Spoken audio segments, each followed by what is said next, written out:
meus amigos e minhas amigas que gostam de conversar com gente do rádio, que gosta de ver o dono das vozes bonitas. Aliás, cada um tem uma voz, mas aqui são várias vozes que desfilam.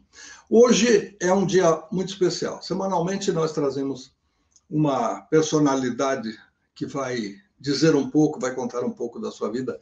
Mas hoje nós temos uma pessoa, um profissional, não é só uma pessoa, multifacetada. Essa pessoa faz televisão, faz rádio, faz mestre de cerimônias, faz o papel de MC, garoto propaganda. Nós vamos saber tudo disso, toda a conversa durante o nosso bate-papo gostoso. Então eu convoco, chamo meu amigo queridíssimo de muitas décadas, Antônio Viviani. Bom dia, boa tarde, boa noite para todos que estão nos assistindo aí nesse seu projeto maravilhoso. Muito obrigado, antes de mais nada, pelo convite. Meu padrinho, Luiz Fernando Marioca. Impossível a gente falar de rádio sem falar de Antônio Viviani. Até porque tudo começou muito cedo. Alguma coisa eu sei, porque eu já conversei a respeito e tal, mas ele vai contar para nós de viva voz, e que voz, rimando com Oz, e não é o Mágico de Oz. Ele vai começar falando onde tudo aconteceu. Pelo sotaque, pelo tom que a gente já sabe, foi lá em Minas Gerais. E depois? Exatamente. Começamos lá em Poços de Caldas, Minas Gerais. Delícia. Capital do sul de Minas Gerais. A gente queria que fosse, né? Mas até a TV do sul de Minas nós perdemos para Varginha. Mas é isso, é uma cidade encantada, é uma cidade maravilhosa.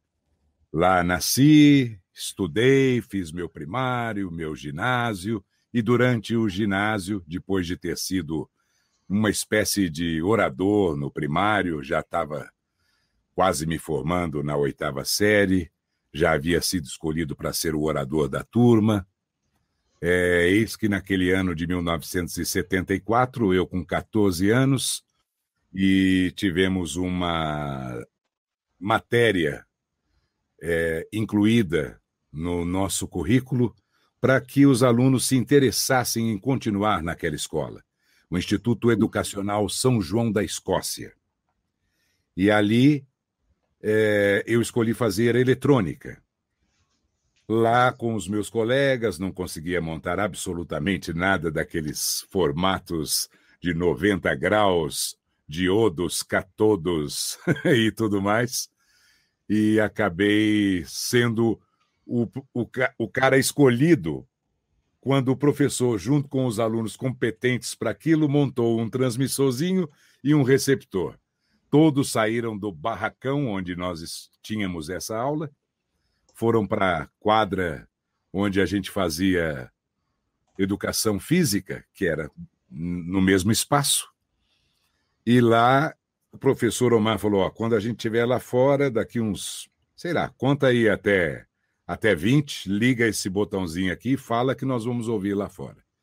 E naquele momento eu senti algo mágico dentro de mim, porque eu pude ouvir a repercussão das vozes dos meus colegas lá fora, fazendo aquela festa, porque estavam me ouvindo, que eu li um texto qualquer lá dentro do estúdio e foi assim. Para que a gente entenda bem, isso com 14 anos?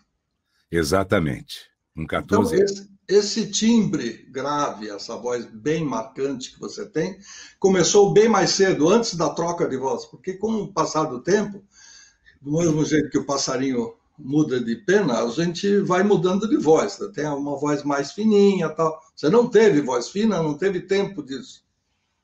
Veja bem, meu avô era maestro, né? Aliás, o Conservatório Musical de Poços de Caldas tem o nome dele, Antônio Ferruccio Viviani. E ele falava para mim, vai começar a oitava, vai começar a oitava, que era aquele negócio de você falar que nem o Barney, né? Ei, Fred! Mas não aconteceu comigo, foi uma constante.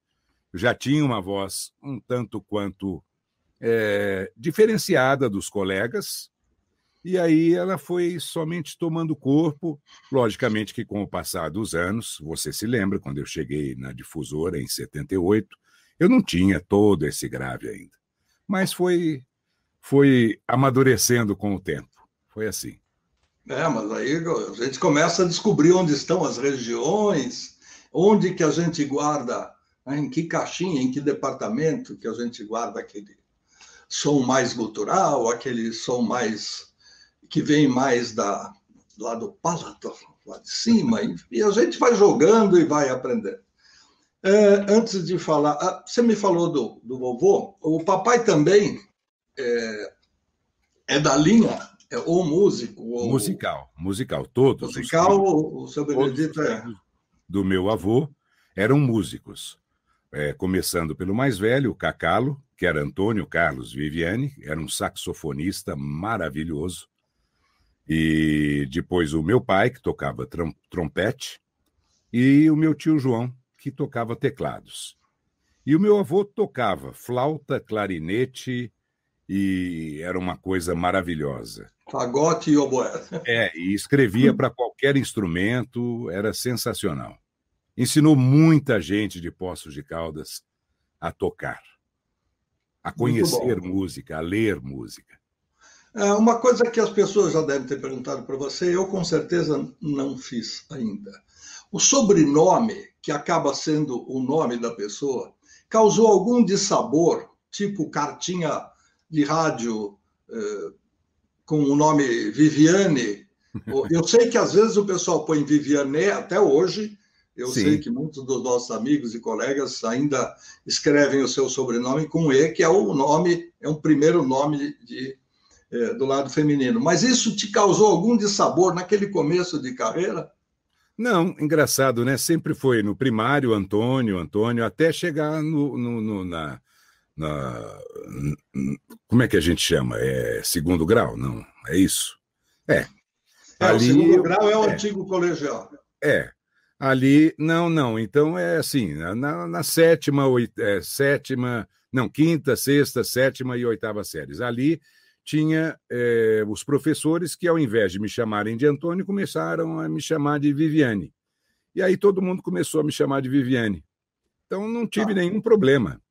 Agora, com relação à rádio, essas coisas, as pessoas escreviam sempre Viviane. E eu me lembro do Cacá, né, nosso amigo, que tinha aquela moça que fazia limpeza lá na Difusora. Ela achava, como é que pode esse rapaz com essa voz aí e tal, ser Viviane? Não, seu Viviano, e assim por diante. Não, eu falo isso porque nos tempos áureos do rádio, em que a carta era muito efetiva, a gente pegou isso também. Mas eu me lembro que o meu grande mestre, quem me ensinou a escrever para o rádio, chamava-se Thalma, Thalma, de Oliveira. Thalma de Oliveira foi um mestre, sem dúvida nenhuma. Mas o que ele recebia de carta, Dona Dalva, Dona Thalma, porque ninguém sabia exatamente, o produtor, não era questão de voz. Ia ser muito estranho alguém achar que uma mulher com esse vozeirão se chamaria Dona Viviane. Não, mas de qualquer maneira, vamos em frente. E o rádio ainda lá em Minas Gerais, como é que ele apareceu? Rádio profissional. Então, nesse dia que eu fiz esse piloto lá junto com os colegas, eu cheguei em casa, conversei com meu pai, perguntei a ele se ele conhecia gente de rádio e tal. Ele me deu uns nomes e eu peguei e saí, fui atrás das rádios, que ele falou especificamente da Rádio Difusora de Poços de Caldas. Lá eu cheguei, entrei, subi os andares e me identifiquei, falei que gostaria de fazer rádio, e o pessoal muito simpático falou, olha, tem uma freira aqui que faz os programas aos sábados na Rádio Difusora, está sempre precisando de alguém para ler os textos para ela. Falei, que ótimo. E como é que eu falo com ela? Ela dá aulas à noite, lá na faculdade de filosofia. Naquela mesma noite eu fui até a faculdade e eu tinha o nome dela, que infelizmente eu me esqueci, e esperei um intervalo que ela saísse das aulas e falei com ela. Ela falou, puxa, que bom, apareça lá no sábado. é das 2h30 às 3 da tarde. O programa chama-se Meia Hora com Você. Aí eu cheguei no sábado seguinte, já comecei a ler os textos, eu lia, ela falava sobre aquilo, né? Ela dissertava sobre aquele assunto que eu havia lido. E aí até o mês de dezembro, isso era junho, por aí, antes das férias, né? Aí foi junho, julho, agosto, setembro, outubro, novembro. Em dezembro, o gerente da radiodifusora, Agenor de Passos, me contratou. A rádio, nessa época, era do pai da Susana Sherman, o senhor Sherman. Carlos Augusto, engenheiro Carlos Augusto Sherman, meu querido professor de eletrônica. Tá se vendo? Eu aprendi alguma coisa, se eu sei alguma coisa, foi com o Carlos Augusto. Mas Exato. eu, como você, meu negócio ficava, para mim, era ficar atrás dos bastidores e você atrás do microfone. Ele raramente ia até Poços, né? Ele morava em São Paulo, mas ele delegava todos os poderes ao gerente da rádio. Aí, naquele mês de dezembro mesmo, ele ia, porque fazia o jantar com os funcionários e tal. Foi quando eu conheci a Susana. Ela foi naquele dezembro de 74 e eu já participei do primeiro jantar de confraternização daquele ano de 74 com todos os outros empregados da radiodifusora de Poços de Caldas. Então, você já citou difusora antes. Difusora já estava no caminho, né? Já tinha, não precisava de que ninguém lesse tarô para dizer para você, olha, você vai trabalhar na radiodifusora. Já estava encaminhado. E você aguentou muito tempo fazendo a parte da...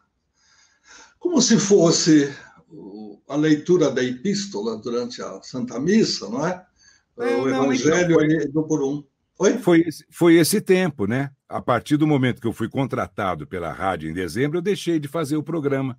Tadinha, largou a freira. Eu deixei de fazer o programa, porque aí eu tinha outros horários para fazer, né? E então eu deixei de fazer o programa.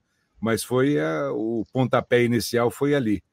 E aí comecei apresentando programas na difusora, depois fiquei, acho que poucos meses. Você conhece aquele meu jeito de... Eu era muito nervosinho na época, acabei brigando com o gerente, infelizmente, né? Uma pessoa bem bacana que me deu essa oportunidade, e fiquei sem emprego, aí fui na outra emissora, a Cultura, que na época já tinha sido da cadeia, ainda era da cadeia Verde e Amarela, mas a Bandeirantes havia comprado dos outros donos anteriores. E aí ela vendeu essa Rádio Cultura para o Flávio Araújo, para o Chico de Assis, irmão do Flávio, e para o Wagner Durante, que era quem coordenava a rádio lá em Poços de Caldas. Um excelente locutor, além, é claro, dos outros dois que eram da Rádio Bandeirantes de São Paulo, né? O Chico, o repórter da TV, e o Flávio Araújo, um narrador esportivo maravilhoso. E aí eu comecei na Cultura, só que não tinha vaga para locutor. Aí eu fui como operador.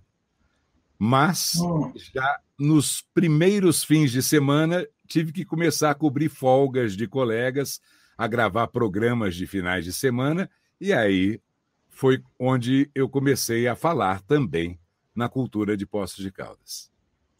No rádio sempre acontecem essas coisas, né?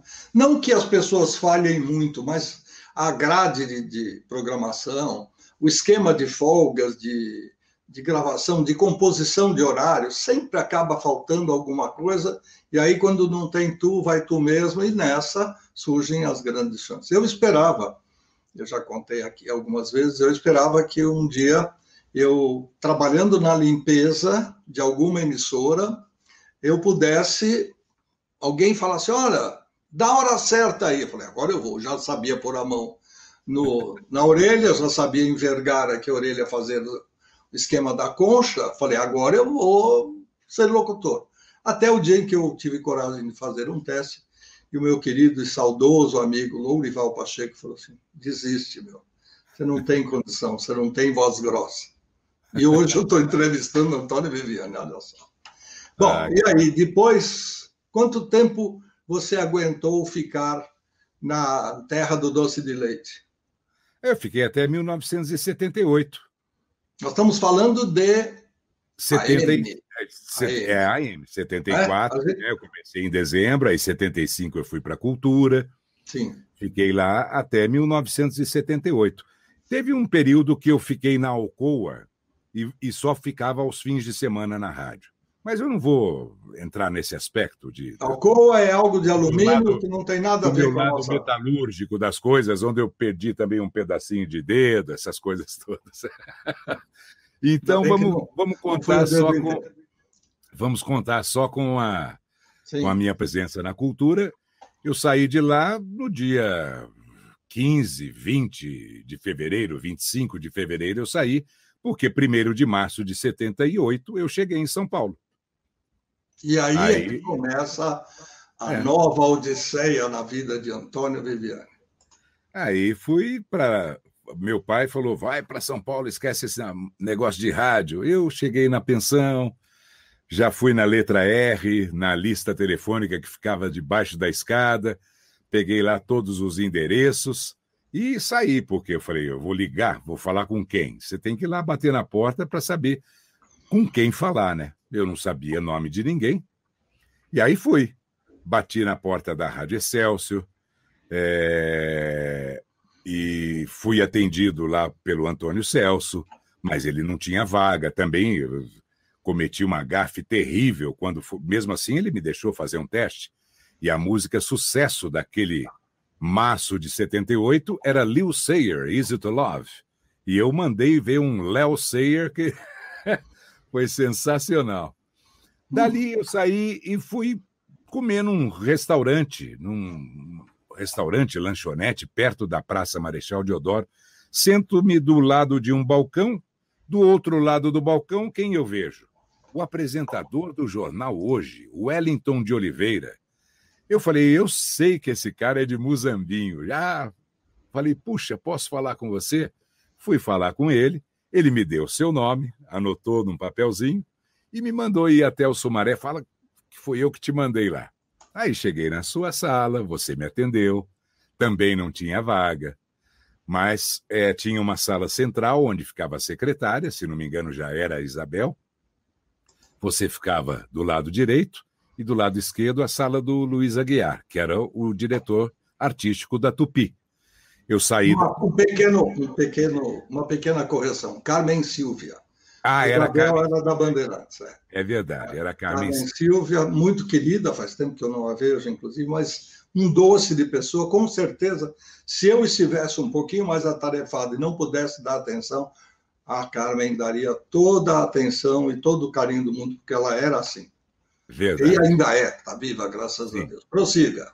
Bom, aí você atravessou a sala e foi até a sala do Luiz Aguiar, falou, olha, eu tenho um rapaz aí que eu acho que ele tem potencial, parece que você precisa de alguém lá na Tupi. Aí já fui, alguém pediu para eu descer lá no andar onde o Valtinho gravava, era um estúdio de gravação, e eu li o noticiário.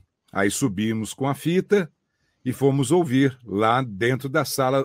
Eu fiquei na sala da secretária, né? Não sei se você entrou na sala. Eu sei que dentro da sala, com certeza, estava o Luiz Aguiar e o Humberto Mesquita, que era o diretor de jornalismo da Rádio Tupi naquela oportunidade. Aí acabaram de ouvir, eu entrei na sala. Eu vou contar a verdade, porque vocês não sabem o que aconteceu naquela sala. E o Viviane também não sabe e não poderia saber naquele esquema, porque como explicar?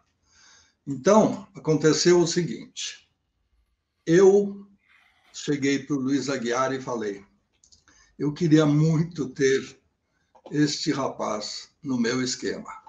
Ele tem um timbre diferente, ele tem um super legal, mas eu não tenho vaga e eu não quero perder. Eu gostaria que ele ficasse no grupo, como você tem o jornal falado Tupi de manhã, que só tem vozeirão.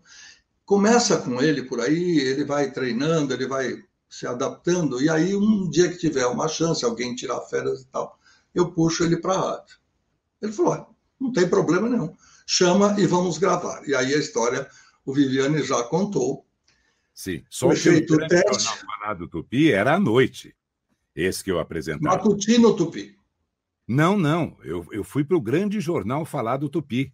Ah, o grande jornal. Era tanto jornal que nem eu me lembro. Começava às 11 da noite, por aí, ia até meia-noite e meia, 1h da manhã. E aí lá estavam alguns Antônios à minha espera. Antônio Casale, Antônio Leon Santos, ele não usava o Antônio, mas ele era Antônio. E Antônio Leite. E aí chegou um quarto Antônio. E aí éramos 4 para fazer o grande jornal falado Tupi, nos 1040 da Tupi. E fiquei lá uns meses, até que um dia o Luiz Carlos Araújo, nosso querido preguinho, precisou ir até Itapetininga num sábado, e você me convidou para fazer o horário dele, das 6 da tarde às 10 da noite. E eu tinha que render o Dárcio Arruda. Naquele dia eu tremi como vara verde, rapaz. Puxa vida. Porque era a rádio que eu ouvia, era a rádio que os meus amigos ouviam em Poços de Caldas, né? Então, puxa vida, como foi difícil. Eu não tinha ar para falar. Era muito difícil. Foi duro. Mas me saí bem, porque você ouviu e foi bem. Foi bom. Mas aí é que está. O impacto do primeiro momento, ele nunca pode ser considerado como definitivo, porque a gente sabe que a pessoa está sendo ouvida, está preocupada, está fora de si no sentido normal, né? Estou tranquilo, estou contratado, vou fazer meu horário. Você sabe que você estava sendo examinado, e toda hora que a gente vai fazer um teste, um exame, gravar um piloto, seja o que for, a gente reza meia hora antes e depois fica torcendo para que, né, o sistema nervoso, a adrenalina, que tudo aquilo corra normalmente, como a gente faz no dia a dia, para poder ser observado. Mas não tinha como dizer você não serve para coisa, você não tem voz grossa, tudo aquilo que eu ouvi, entendeu? Com você não tinha jeito, não havia outra desculpa. Eu tinha 18 anos, Luiz. Então eu era muito cru. Às vezes eu ouço algumas gravações, alguma coisa daquela época, e falo, nossa, né? Ou seja, aí eu lembrei dos colegas que trabalhavam com o Antônio Celso, que ele, imitando o Antônio Celso, o elemento chega, aí a gente lapida o elemento, e depois ele nos abandona. Mais ou menos era isso que acontecia no rádio, por razões também as mais diversas, porque cada um tem um tipo de vida, às vezes vem uma proposta melhor, você pode lapidar, tratar bem, mas a casa não paga aquilo que você vale ou aquilo que você acha que vale, e assim vai. Então você chegou a cobrir uma folga, né, que não foi efetiva, foi única, e um dia você se tornou efetivo. Quando foi? Sim, quando alguém saiu. Se não me engano, quem que foi que saiu? Cunha Neto, talvez? Acho que sim. Cunha Neto fazia horário da noite. Antônio, exato. Das Geracino Carneiro da Cunha Neto. Das 10 da noite às 2 da madrugada. Ele saiu. E aí o Franco Mangano fazia o horário anterior e eu fui para as 10 da noite às 2 da madrugada. Perdi minha carona com o Géser Las Casas, porque o Jornal da Tupi terminava antes. E ele me dava carona todas as vezes quando eu era na Tupi, né? Até a Praça da Sé. Aí eu ia andando até a Avenida Tamandaré, onde eu morava. Rua Tamandaré. A pensão em que você ficou, então, foi na aclimação, mais ou menos ali perto na Rua Tamandaré. Muito bom. Isso aí eu não sabia, tá vendo? Ali também ficou, durante muitos anos, muita gente que precisou ser hospitalizada porque o Hospital e Maternidade Modelo fez um convênio com a antiga Rádio Bandeirantes AM de São Paulo, e muitos dos nossos queridos, o Leporácio, o Cláudio Dorante, todo mundo frequentava com muita, o próprio Lorival, frequentava com assiduidade aquela Rua Tamandaré, era bastante marcante. Mas voltando às coisas boas, até quando você teve o seu trono garantido na difusora? Tem um montão de história que a gente vai contar daqui a pouquinho. Sim. Sobre o que foi a sua passagem. Fiquei até 1980 na difusora. Fiquei, né, em 78 mesmo eu comecei, 79 inteiro. Em 80, o Antônio Celso migrou a Excelsior, modelo musical, do AM para o FM. E me contratou e contratou o Cacá. Aliás, contratou o Cacá primeiro, né? Porque com o Cacá ele já havia trabalhado lá na Excelsior. E contratou a mim também. E acabei indo para lá. Veja bem, antes, eu me lembro de que eu tentei fazer a Rádio Bandeirantes FM num dia, e você falou para mim, não, ou lá ou aqui. E aí, quando o Wilson Reganelli veio da Suíça, você permitiu que ele fizesse também, além da difusora, a Record FM. Mas aí eu já não tinha mais o convite da Bandeirantes FM. Então eu fui para a Rádio Manchete FM. Aí eu ficava na difusora e na Manchete FM. Até que o Antônio Celso me contratou, e também ao Cacá, porque o Cacá fazia a difusora AM e FM, então ele também fazia duas. E aí o Antônio Celso nos contratou para a Excelsior. Foi sensacional. Ele cobriu nossos salários, dobrou o que a gente ganhava em duas rádios. Foi muito bom. Eu vou fazer mais uma confissão na tela. É chato para Chuchu, é doído você ver um colega seu, um filhote da gente, indo para outra rádio fazer o trabalho e ainda dividindo a audiência com a sua. Quando o cara fala, vou embora, não quero mais, cansei, etc, etc, tudo bem. Mas você perder, como diziam Clodô e Clésio, na música do Fagner, perder Maria Helena para o dentista, é algo que dói um pouco, sabe? A gente tem aquela coisa meio patriarcal de querer ficar... Eu ainda que tenho um ascendente em câncer, né? Aquela coisa de ficar com a sua prole, são meus filhos, são meus filhotes e tal. Como é que ele vai fazer outra coisa do lado de lá? Mas às vezes a gente acaba fazendo a mesma coisa, até porque eu trabalhei em 3 lugares durante alguns anos. Então aí a gente aprende também a administrar. É muito bom a gente errar e depois acertar. E ter provas de que errou para poder checar e reconsiderar. Mas é que a gente sofria bastante com o salário, né? na época, lá na Tupi, na difusora, né, Luiz? Atraso de salário e tudo mais. Então, teve um momento que a gente optou também por isso, né? Para sair para um lugar que você sabia... Era diletantismo trabalhar nos últimos anos. Entre 80 e 81, só ficava mesmo lá quem soubesse andar na corda bamba, no arame, equilibrar pratos, engolir fogo, porque não dava para fazer uma só coisa na vida. Siga. Bom, da Excelsior eu fiquei até 81, depois eu fui para a Antena 1, depois da Antena 1 recebi um convite para fazer a rede metropolitana, porque a rádio metropolitana mesmo em São Paulo só iria inaugurar dali a um tempo, mas eu já fui contratado, mesmo ela não estando no ar.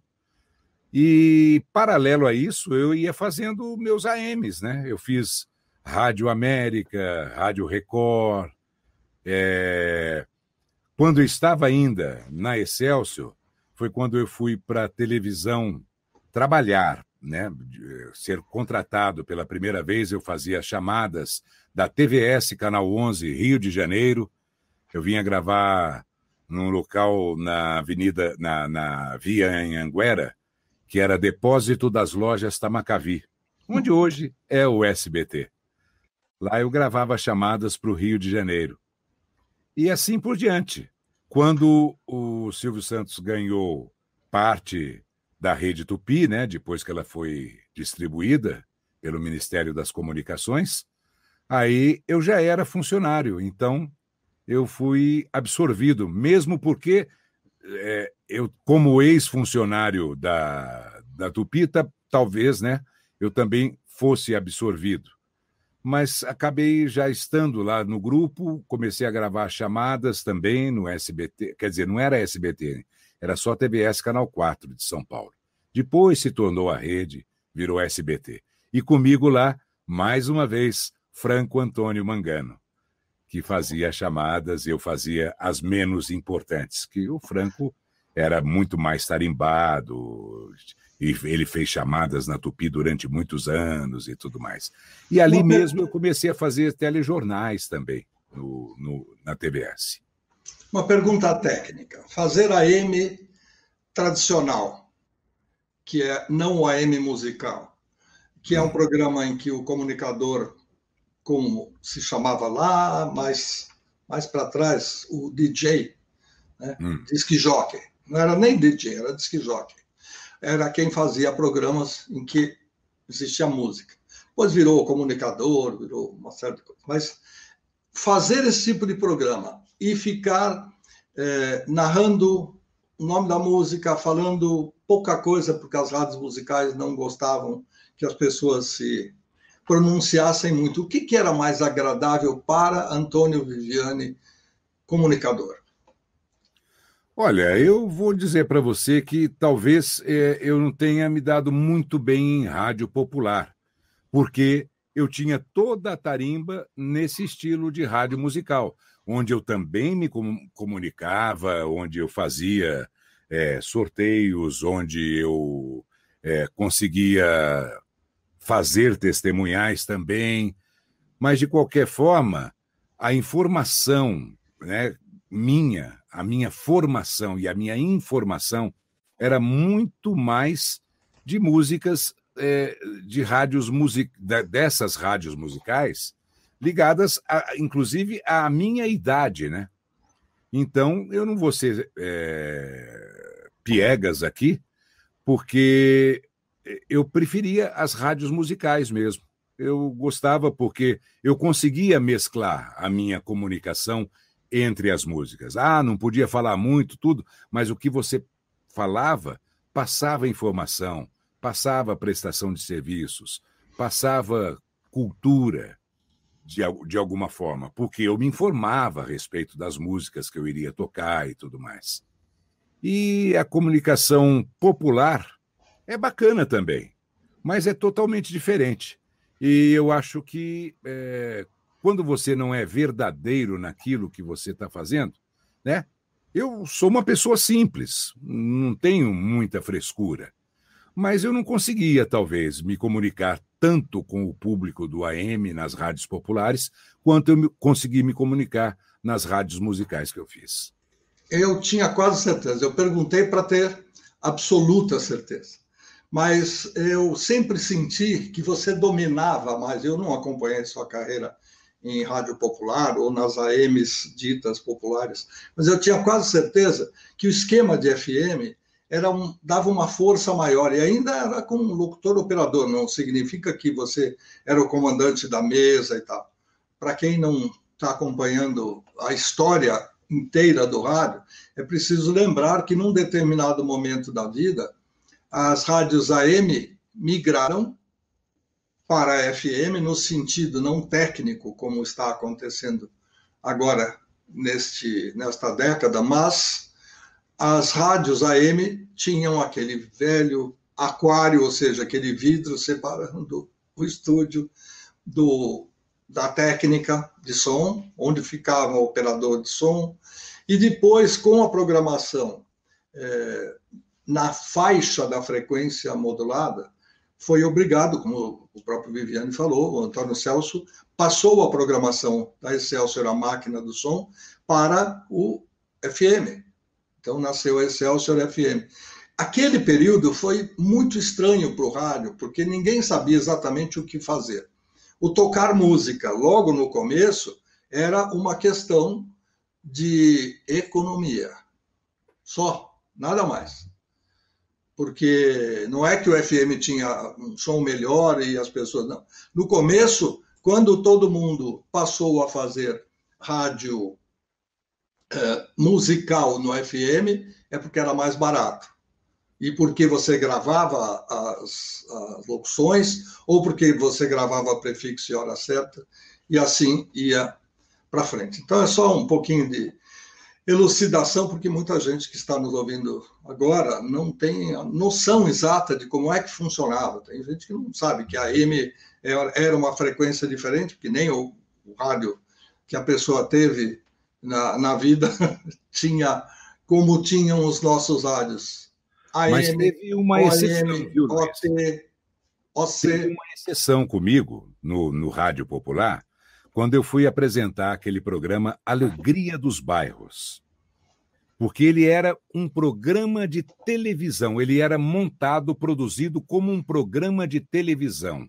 Ia palco, iam dançarinas, grupos de samba para determinados bairros de São Paulo, ou até cidades circunvizinhas.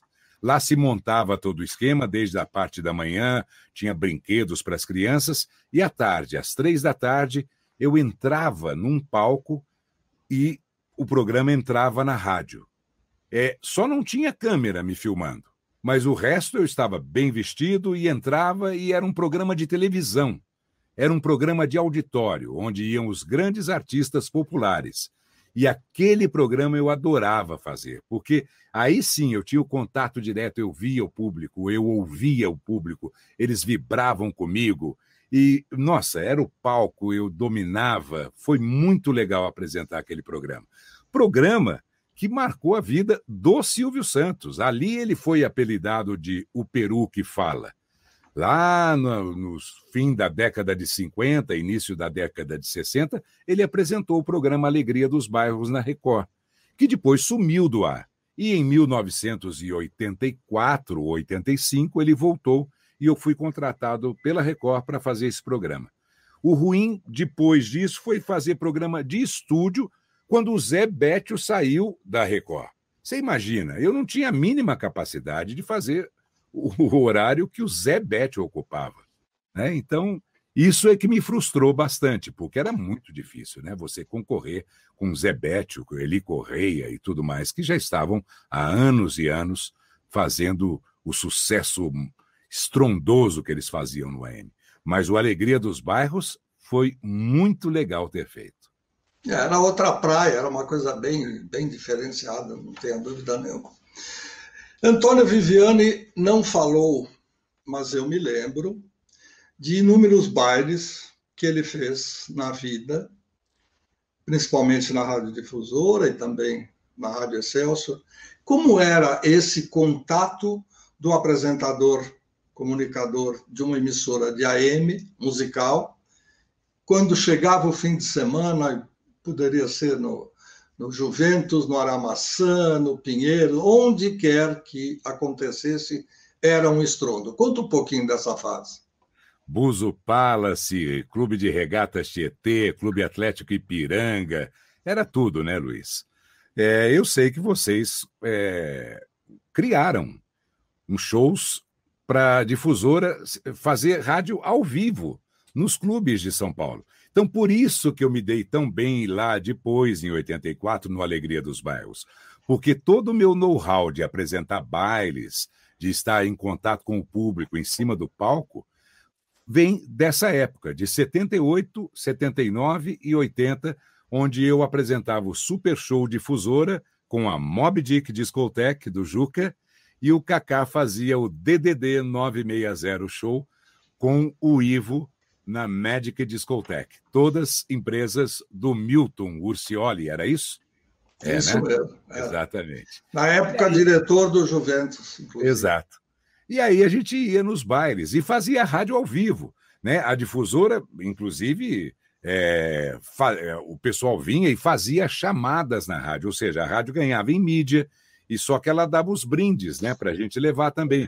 A gente levava discos, levava panfletos, levava adesivos, e fazia rádio ao vivo, fazia concursos de dança. Foi uma coisa espetacular, foi sensacional fazer aquilo. E cada baile daquele representava exatamente um quarto do salário mensal da difusora. Ou seja, eu vou dizer quanto era. Eram 12 mil reais que nós ganhávamos na difusora, 12 mil cruzeiros que ganhávamos na difusora. E aí, cada baile desse pagava 3 mil cruzeiros para a gente. Então, às vezes, muitas vezes, eu fazia baile sexta-noite, sábado à noite, domingo matinê e domingo à noite.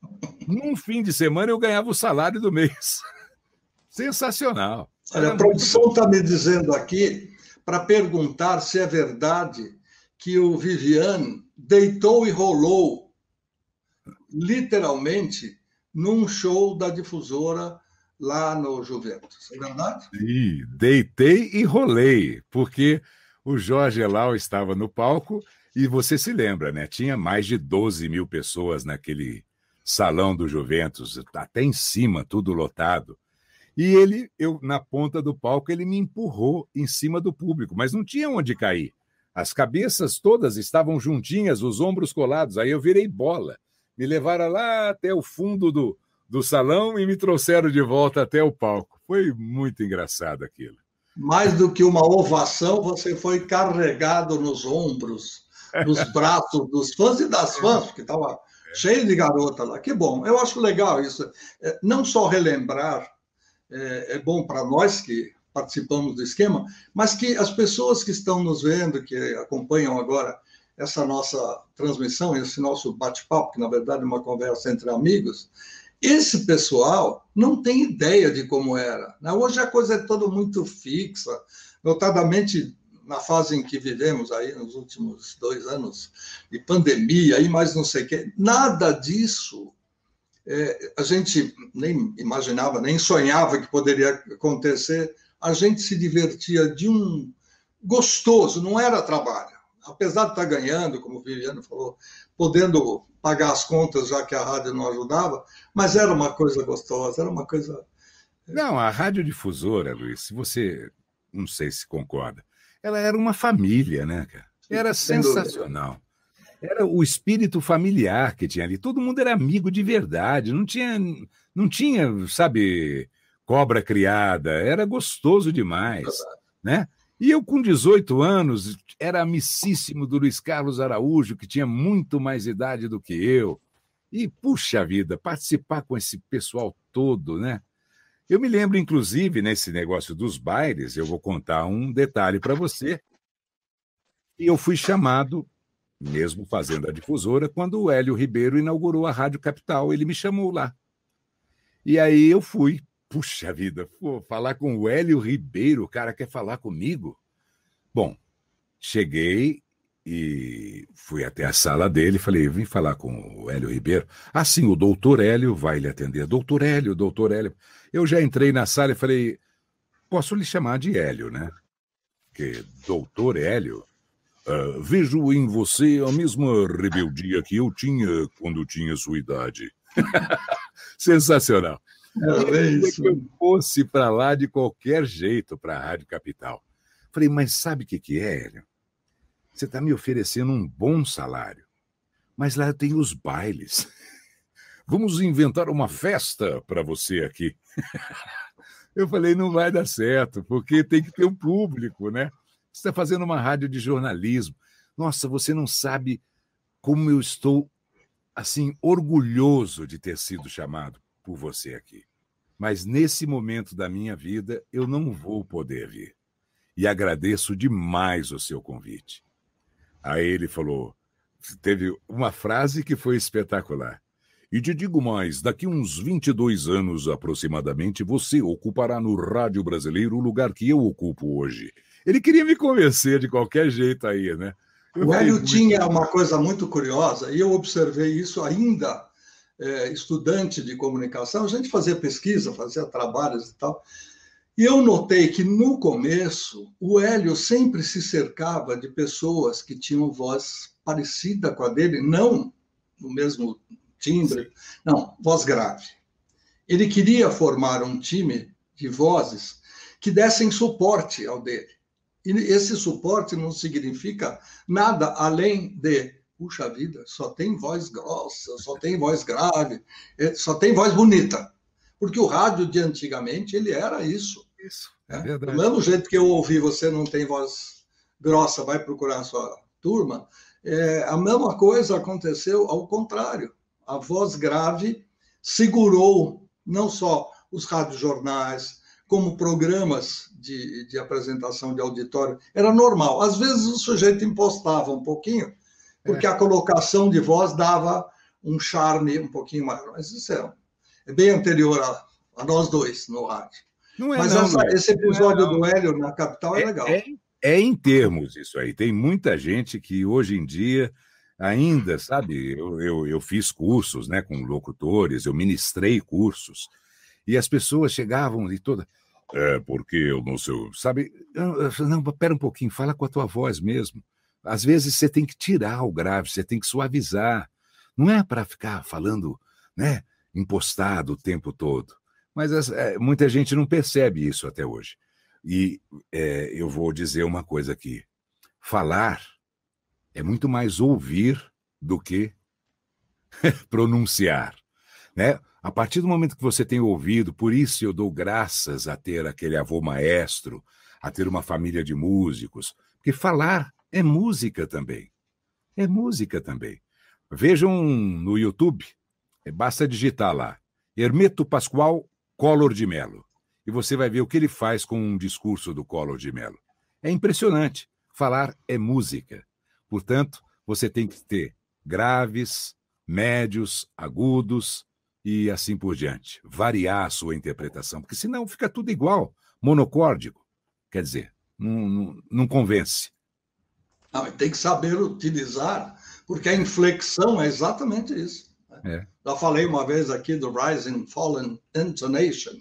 É exatamente isso. Você tem que saber jogar aquele meneio na voz para poder convencer, para poder dizer uma coisa com a mesma palavra, uma coisa mais séria, mais dura, ou então mais doce. Né? Que dirá do poeta que não sabe interpretar? Se ele fosse simplesmente um cantochão, como diz o nosso querido Salomão Esper.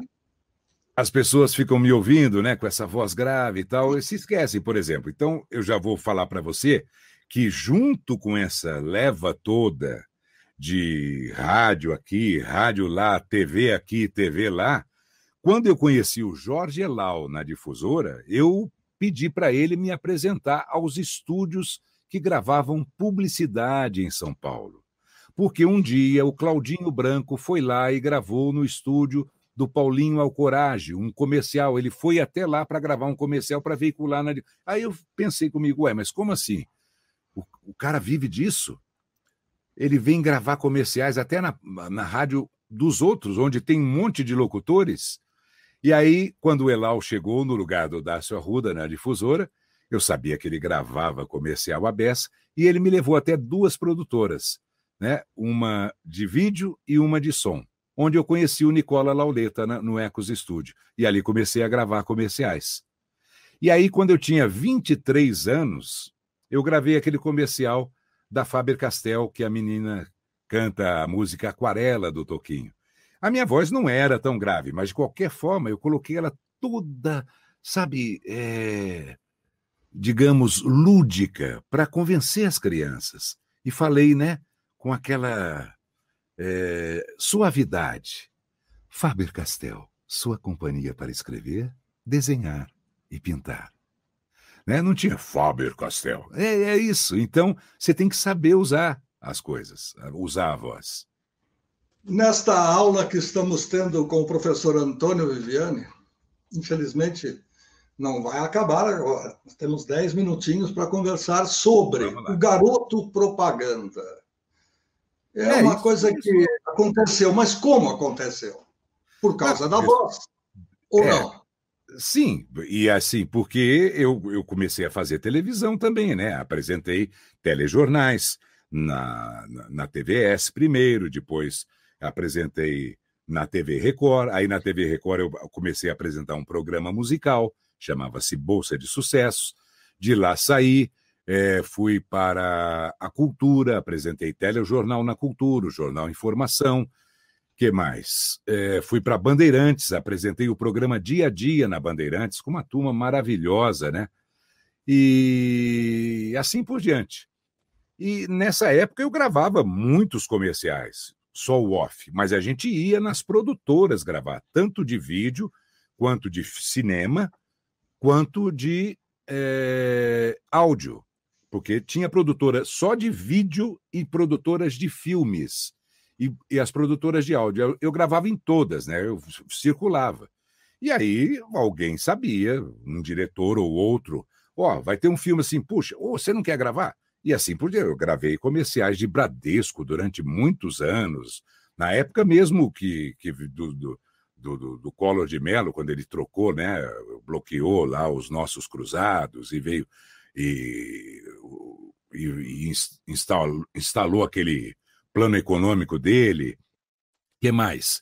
Comerciais da Varig, eu gravei vários, de lojas as mais diversas, vídeos internos apresentando, sabe esses vídeos internos que hoje você apresenta uma fábrica, ou uma indústria, ou o lançamento de um produto? Muitos daqueles vídeos também tinham a necessidade de ter um apresentador. Muitas vezes não é só a locução off. Então, eu fazia direto. Então, as pessoas conheciam que eu tinha uma facilidade com a câmera. Mas aí passou muito tempo, eu só fiquei na locução off, até que em 2019, surgiu a oportunidade de gravar. A DPZ criou um comercial, onde tinha o rapaz pegava o locutor da rádio, né, para ir até uma lanchonete, McDonald's, e aí eu fui aprovado num teste. Eu fiz teste, como todo mundo. Ninguém é assim, aprovado. É o cara que vai fazer. A não ser que seja um Antônio Fagundes, uma Fernanda Montenegro. Não, esse aqui eu quero fazer com tal artista. Mas quando é um personagem qualquer, todo mundo se submete a teste de VT. E eu fui aprovado, porque tinha que brincar com a voz, né? Marcão, ele nunca te pediu nada. Tive que brincar. Era para forçar a barra, porque eu não falaria assim. Tanto é que a primeira tomada eu falei, Marcão, ele nunca te pediu nada. O cara falou, não, eu quero que você faça como se fosse aqueles locutorzões de rádio mesmo. Aí foi uma brincadeira. E deu certo. Ficou ótimo. Ficou. Vira e mexe, eles repetem aí a programação do McDonald's e o Viviane aparece lá conversando claramente, levemente com os seus fãs, porque afinal de contas é mais uma homenagem ao rádio, porque na verdade é um garoto que ouve rádio e que quer provar a voz do locutor que anunciou. Quando o Viviane citou um pouquinho antes, é que ele gravava a apresentação para vídeos de empresas, a gente costuma chamar de vídeos institucionais. Não são comerciais. Existem os vídeos de treinamento, né, que muitos de vocês aí que foram fazer testes no Itaú, aliás, não precisa ser só profissional, você fica sentado lá na antessala do banco esperando o gerente atender, passam vídeos e mais vídeos com uma série de informações. Esses vídeos são vídeos institucionais ou vídeos informativos, e para isso é uma outra indústria que não vem ao caso agora. E Viviane nos dias atuais. O que faz Viviane nos anos 2021, 22, 23? Bom, depois de ter passado por todas essas emissoras e tudo mais, eu fiquei 21 anos como locutor da ESPN no Brasil. Saí de lá, passei pela Fox, pelos canais Fox Premium, e hoje estou na CNN Brasil. Sou a voz padrão do canal, que faz as chamadas dos programas que vão ao ar diariamente, né? E fora isso, aquele trabalho de mestre de cerimônias que você citou no início também, eu fazia bastante, mas com a pandemia tudo parou. Apresentei muitos eventos, né? De lançamentos de veículos, de lançamentos imobiliários. Em 2020 eu tive a oportunidade de escrever e narrar um texto para a convenção anual existe um nome da empresa que é dona da Drogazil e da Droga Raia. Eu não estou lembrado o nome agora. Mas, de qualquer forma, eu gravei, eu reescrevi o texto, que eles gostaram muito daquele podcast que eu lancei, o podcast Texto Sentido, interpretando textos, e muitos também de minha autoria. E aí me pediram, você não pode escrever um texto falando sobre semear? Sabe, daquela forma que você faz naquele seu podcast Texto Sentido? Falei, tá bom. Aí eu fiz o texto, foi para a agência, voltou, temos uma mexidinha aqui, outra ali, né? Não foi para a agência, não, foi para o cliente. Mexemos aqui e ali, e o mote da campanha era semear. E aí eu comecei, quem não se lembra da fábula de Joãozinho, o João e o pé de feijão? E assim por diante, né? Eu fui buscar assim, e olha, foi um sucesso. Foi uma live com, sei lá, o número de funcionários que tem essas duas redes no Brasil. São milhares de funcionários, né? E deu muito certo, foi muito bacana. E aí, onde Antônio Viviani pode ser encontrado, já que você falou do podcast, você tem outros canais em que você pode ser ouvido, que você faz um trabalho bem atualizado. Conta para o pessoal, para a gente poder, aqui não tem concorrência, não tem absolutamente nada. Você pode, à vontade, dizer onde é que te encontram nas horas vagas, durante a insônia e, quem sabe, em finais de semana. Bom, eu tenho minhas páginas nas redes sociais, Antônio Viviani Locutor, no Facebook, @Antônio.Viviani, no Instagram, onde também tem o podcast Texto Sentido. Apresento, junto com o Nicola Lauleta, aquele podcast chamado Voz Off, com as grandes vozes do rádio, da TV, da publicidade, que a gente já foi até laureado com o prêmio que o nosso querido Luiz Fernando ganhou esse ano, o prêmio APCA. E tem também o meu Twitter, @Antônio Viviani. Bom, nós já falamos no início que é tudo com I, né? Antônio Viviani. E assim por diante. E no site do Clube da Voz também você encontra. Basta digitar lá, Antônio Viviani, no site clubedavoz.com.br. Tem todo o meu repertório, assim como nas minhas páginas. Na minha página do Facebook tem o botão do WhatsApp lá. Se você quer falar comigo, é só apertar o botão da página do Facebook, Antônio Viviani Locutor, que você fala comigo. É fácil. Portanto, para contratar Antônio Viviani, é só seguir uma dessas indicações que você estará disponível sempre que possível e que a agenda permitir. Na página do clube tem e-mail, telefone, tem tudo lá. Muito bom. Viviane, foi bom demais. Como tudo na vida, tem o começo, o meio e fim. Passou rapidinho. Eu aprendi mais coisas sobre a sua vida, que nem tudo, por mais que já tenhamos conversado, batido papos profissionais e não profissionais, a gente sempre descobre uma coisa nova. E vai acumulando conhecimento. Obrigado pela sua participação. Sem dúvida nenhuma, Antônio Viviani é uma das importantes e principais vozes do rádio nestes 100 anos de rádio no Brasil, e vamos voltar a qualquer momento, uma vez por semana, com novas conversas, com mais bate-papo sobre gente que faz rádio, que ama o rádio como a gente. Obrigado pela participação. Muito obrigado a todos, muito obrigado a você, Luiz, pela oportunidade. Um grande abraço e nos vemos por aí. Tchau, tchau. Isso aí. Antônio Viviani abrilhantou mais uma série Vozes do Brasil, mais um episódio da série Vozes do Brasil, série essa em que nós trazemos os principais representantes daquela pessoa que está do outro lado do microfone e que embeleza a programação da rádio, que faz a gente ficar inebriado pelos ouvidos e outras coisas mais. Obrigado a você que ficou até agora com a gente, que acompanhou o nosso trabalho. E na semana que vem a gente volta com mais novidade. Forte abraço e até lá.